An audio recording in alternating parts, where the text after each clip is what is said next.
어떤 공동체에도 갈등은 있기 마련입니다.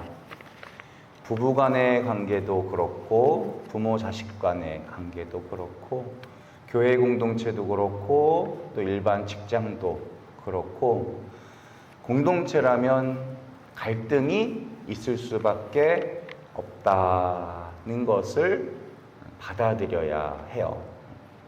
특별히 교회가 더 그런데요. 왜냐하면 죄인들이 모인 곳이니까 그렇습니다. 하늘나라는 어린이와 같이 되지 않으면 갈 수 없다는 말씀 들으셨죠? 여기서 어린이와 같이 된다는 것은 그냥 겸손해진다라는 수준을 넘어서서 나는 정말 아무것도 아니로구나. 내 힘만으로는 절대 살 수 없구나라는 것을 느끼고 체험하는 상태를 말해요. 이런 사람들의 특징은 다른 사람들의 약점에 신경 쓸 여유가 없어요. 다른 사람의 문제 안에서 헤맬 수 있는 여력이 없어요. 내 문제 해결하기도 지금 바쁜데 다른 사람의 문제를 들여다보고 다른 사람이 잘못한 죄를 내가 어떻게 해보겠다고 할 시간이 없는 거죠. 그럼 어떤 사람이 어린이와 같이 될 수 있을까? 어떤 사람이 자기가 죄인이라는 것을 알고 더 세밀히 자기를 들여다볼 수 있을까? 이것은 하느님 마음을 알기 위해서 노력하는 사람이에요. 꼭 문제를 많이 저지르는 자녀들이 자기가 효자인 줄 아는 경우가 많아요. 본인은 진짜 그렇게 생각하는 거예요.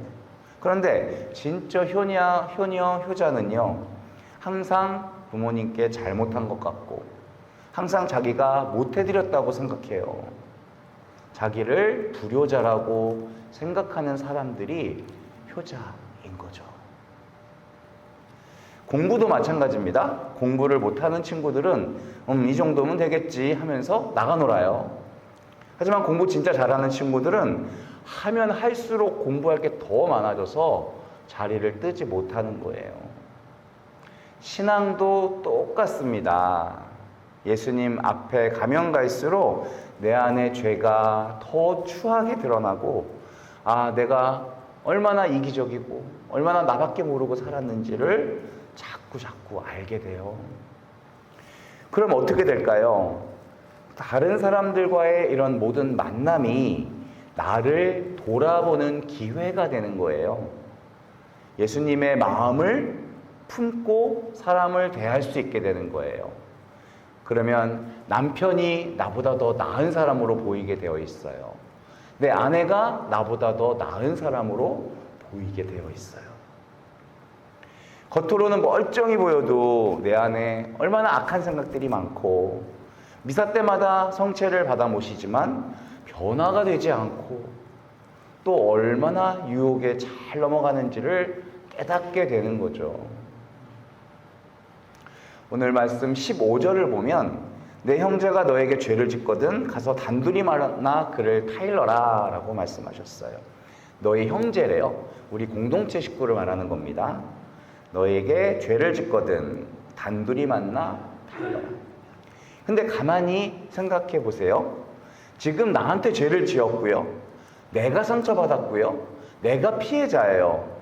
근데 뭐라고 말씀하셨냐면, 피해받은 네가 그 사람에게 가라고 하시는 거예요. 우리는 누가 나한테 상처 주면 그 사람한테 가나요? 팔 걷어붙이고 싸우러 갈 수는 있죠. 근데 그거 말고 그 사람한테 보통 안 가고 다른 사람한테 가서 뒷담화를 하잖아요.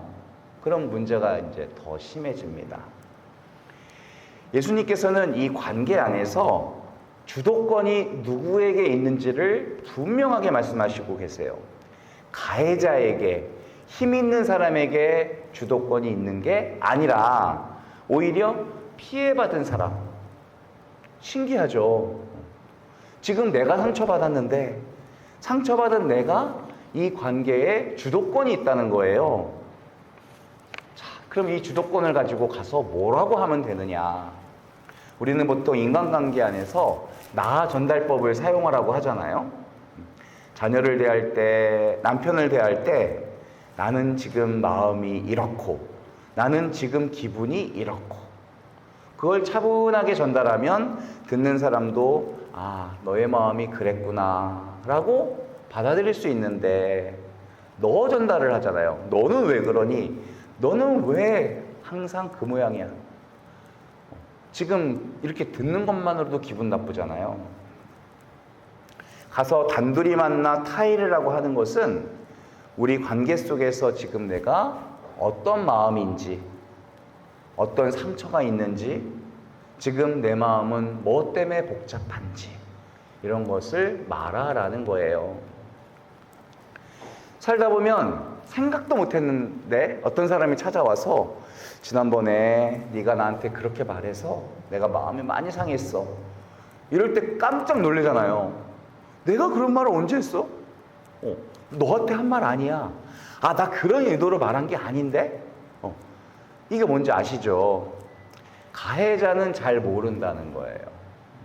때린 사람은 기억 못하고 맞은 사람만 기억한다. 그러니 맞은 사람이 풀지 않으면 때린 사람은 모를 때가 많다는 거예요. 근데 우리는 때린 사람한테 잘 못 갑니다. 내가 맞아서 트라우마가 생겼어요. 그럼 조금 지나고 기도하고 하면 괜찮아진 것 같은데 안 괜찮아요.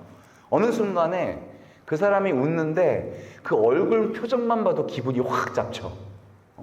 그 사람이 무슨 말을 하는데 어떻게 저렇게 위선적일까 하면서 내 기분이 상한다고요. 왜냐? 아직 내 안에 상처가 회복이 안 돼서 그런 거예요. 그럴 때 어떻게 하라고요? 가라고요. 가서 너 왜 그렇게 했냐가 아니라 내가 그때 그 일로 마음이 많이 아팠어. 불편하고 어렵고 힘들어. 이게 쉽지 않을 수 있어요. 쉽지 않죠. 그런데 15절에 그가 네 말을 들으면 너는 그 형제를 얻은 것이다 라고 하셨어요. 너가 지금 피해 중에 있지만 아픔 중에 있지만 그 가운데에서 그 사람을 찾아가서 타이르고 네 마음 이야기해서 그 사람이 깨닫게 된다면 너는 지금 한 영혼을 얻게 된다. 그 말씀하시는 거예요. 굳이 내가 왜 한 영혼을 얻어야 되냐? 하실 수도 있어요. 우리 주님께서 그렇게 하셨기 때문에 그래요. 주님이 먼저 나를 사랑하셔서 죽기를 작정하시고 나를 용서하셨잖아요. 그 사랑이 우리 안에 지금 남아있기 때문에 우리가 그분 마음으로 살아갈 수 있는 거잖아요. 그러니 누가 죄를 지었다면 그 죄의 자리가 한 영혼을 구하는 은총의 자리, 은총의 기회가 되게 만드는 거예요. 그리스도인들은 형제들에게 충고할 때 율법의 기초에서 충고하지 않습니다. 사랑의 기초에서 충고하는 거예요. 사랑이 있을 때 충고는 힘을 지닙니다. 사랑 없는 충고는 잔소리로 끝나버려요. 사랑의 충고를 하기 위해서는 먼저 잘못한 형제를 위해서 기도하셔야 돼요. 다른 사람을 사랑하는 마음 위에서 충고하셔야 됩니다.